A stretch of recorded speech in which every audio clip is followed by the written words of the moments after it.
اور ایک وقت تھا جب ہم نے ابراہیم کو خانہ کعبہ کا مقام بتا دیا اور ارشاد فرمایا کہ میرے ساتھ کسی چیز کو شریک نہ کیجو، اور طواف کرنے والوں اور قیام کرنے والوں اور رکوع کرنے والوں اور سجدہ کرنے والوں کے لیے میرے گھر کو صاف رکھا کرنا،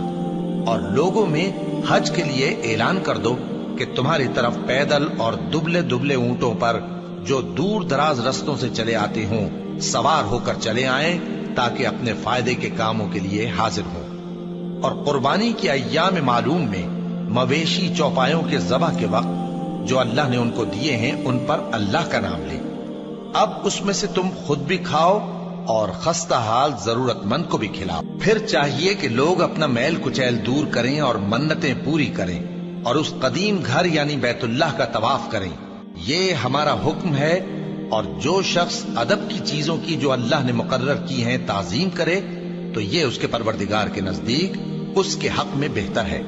اور تمہارے لیے مویشی حلال کر دیے گئے ہیں سوائے ان کے جو تمہیں پڑھ کر سنائے جاتی ہیں، تو بتوں کی پلیدی سے بچو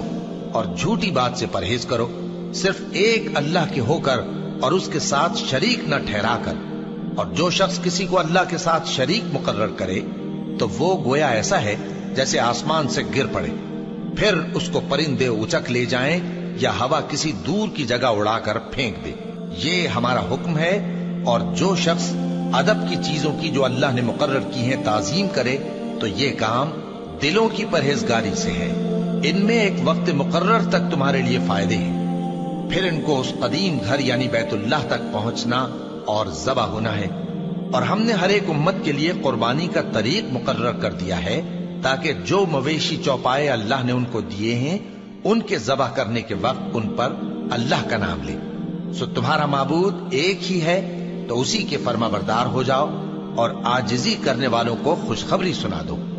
یہ وہ لوگ ہیں کہ جب اللہ کا نام لیا جاتا ہے تو ان کے دل ڈر جاتے ہیں، اور جب ان پر مصیبت پڑتی ہے تو صبر کرتے ہیں اور نماز آداب سے پڑھتے ہیں،